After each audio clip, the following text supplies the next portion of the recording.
Hello everyone, my name is Ajita Chatterjee and today we are going to learn about permutation. Today we are going to learn about the second part of permutation. पिछले first part में हम लोगों ने multiplication of permutation and factorization of permutations के बारे में पढ़ा था। आज हम लोग सेकेंड पार्ट ऑफ परमुटेशन के बारे में जानेंगे। Arrangement permutation. परमुटेशन अरेंजमेंट को कहा जाता है। आप सभी जानते हैं परमुटेशन को क्रमचय भी कहा जाता है।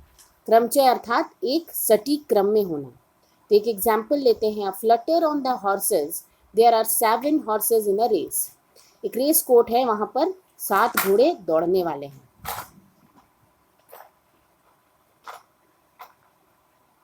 इन how many different order can the horse finish.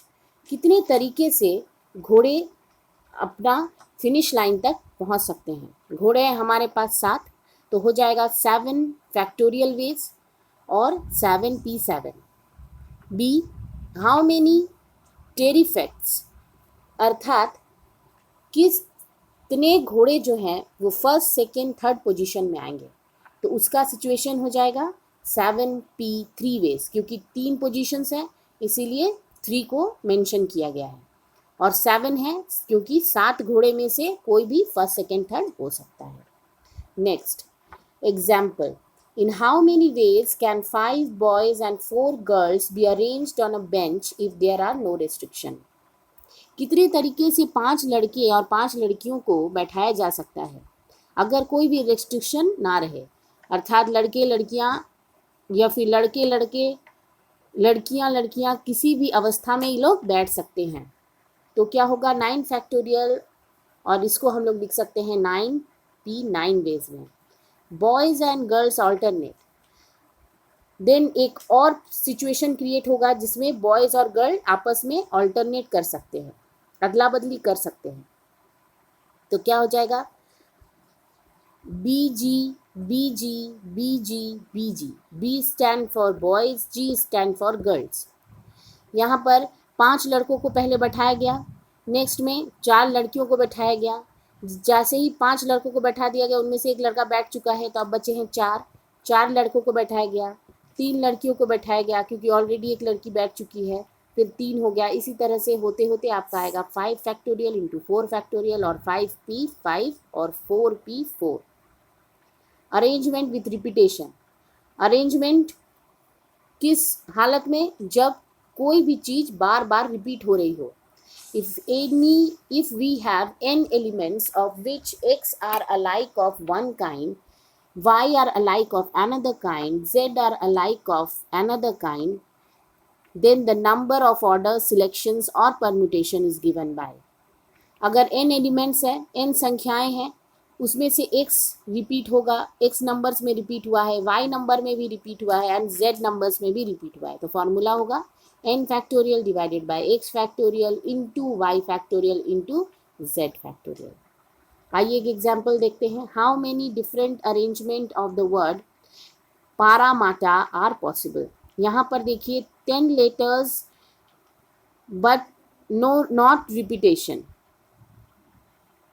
यहाँ पर 10 लेटर्स हैं, इसमें नोट करना है रिपीटेशंस कितने हैं। ए 4 बार रिपीट हुआ है, 2 बार आर रिपीट हुआ है एंड 2 बार टी रिपीट हुआ है। तो अरेंजमेंट हो जाएगा 10 factorial divided bye 4 factorial into 2 factorial into 2 factorial, तो आया आपका 37,800। नेक्स्ट देखिए सर्कुलर परमुटेशन, वृत्तकार वाला अरेंजमेंट या फिर परमुटेशन।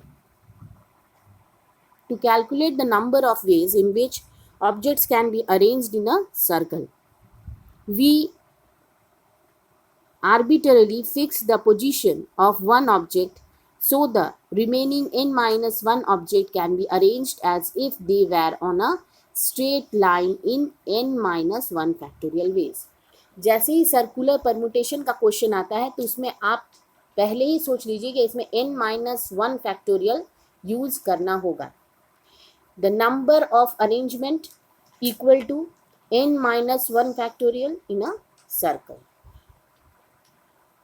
एग्जाम्पल देखिए, number 1, at a dinner party 6 men 6 women sit at a round table. एक डिनर पार्टी है, वहाँ पर 6 men हैं एंड 6 women हैं। In how many way can they sit. अब उनका जो टेबल, डिनर टेबल है, वो राउंड है, सर्कल में है, तो अब किस तरह से 6 men एंड 6 women बैठ सकते हैं। तो सबसे पहला कंडीशन होगा देयर आर नो रेस्ट्रिक्शन। जब रेस्ट्रिक्शन नहीं है, कोई भी बाधा नहीं है, कोई भी किसी के भी साथ बैठ सकता है, तो क्या हो जाएगा 6 - 1 फैक्टोरियल, 6 × 6 फैक्टोरियल। 6 - 1 क्योंकि सर्कुलर परमुटेशन है, इसलिए 6 - 1 फैक्टोरियल। 6 किस लिए? क्योंकि यहाँ पर लोग जो हैं यहाँ पर 6 फैक्टोरियल वेज में बैठ सकते हैं, equal to 5 factorial into 6 factorial. अब next situation, Ted and Carol. यहाँ पर कुछ नाम रख दिया गया है। आप मान लीजिए कि टेड एंड कैरोल नाम के 2 लोग हैं। Ted is a boy man and Carol is a women, must sit together. तो यहाँ पर T stand for Ted and C stand for Carol. Into other 10, यहाँ पर 2 लोग, इन टोटल हमारे पास 12 लोग बैठे हुए हैं, 6 men एंड 6 women। तो यहाँ पर सबसे पहले आपने क्या किया, टेड एंड कैरोल को बैठा दिया। अब आपके पास 12 में से 2 लोग बैठ चुके हैं, तो कितने लोग बचे? 10 लोग, equal to 2 factorial into 10 factorial. Next में देखिए, आपने किसको बैठाया? Bob, Ted and Carol. यहाँ पर बॉब का नाम मान लिया गया है। मस्ट सिट टुगेदर, तो यहाँ पर B stand for Bob, T stand for Ted and C stand for Carol. Other 9 into other 9, अब 3 लोगों को बैठाए तो आपके पास संख्या बची है 9, तो हो जाएगा 3 factorial into 9 factorial. Neither Bob nor Carol can sit next to Ted. ना ही बॉब और ना ही कैरोल टेड के बगल में बैठ सकते हैं। तो इसमें सिचुएशन क्या हो जाएगा? Sit 2 of the other 9 next to Ted, 9 factorial, 9 into 8 ways, और P then sit the remaining 9 people including Bob and Carol in 9 factorial ways। यहाँ पर कहा गया है कि बॉब एंड कैरोल टेड के बगल में नहीं बैठ सकते हैं। तो 2 सीट ऐसे हैं जिनके बारे में आपको सोचना है, जिसमें आप 9 लोगों को बैठा सकते हैं। तो किस तरह से वेज होगा? 9 into 8 वेज। नेक्स्ट में आप चले जाइए, then sit the remaining 9 ways. अब नॉट हो और लोगों को बैठाना है, 9 पीपल्स को बैठाना है, इंक्लूडिंग बॉब एंड कैरोल। अब कैरोल और बॉब को भी बैठाना है, तो किस वे में बैठाइएगा? In 9 factorial ways. तो ways equal to 9 into 8 into 9 factorial. इसको आप 9p2 और 9 फैक्टोरियल भी लिख सकते हैं। आशा करती हूँ परमुटेशन का पूरा चैप्टर आपको समझ में आया होगा और आप सब घर में पढ़ाई कर रहे होंगे। Happy learning.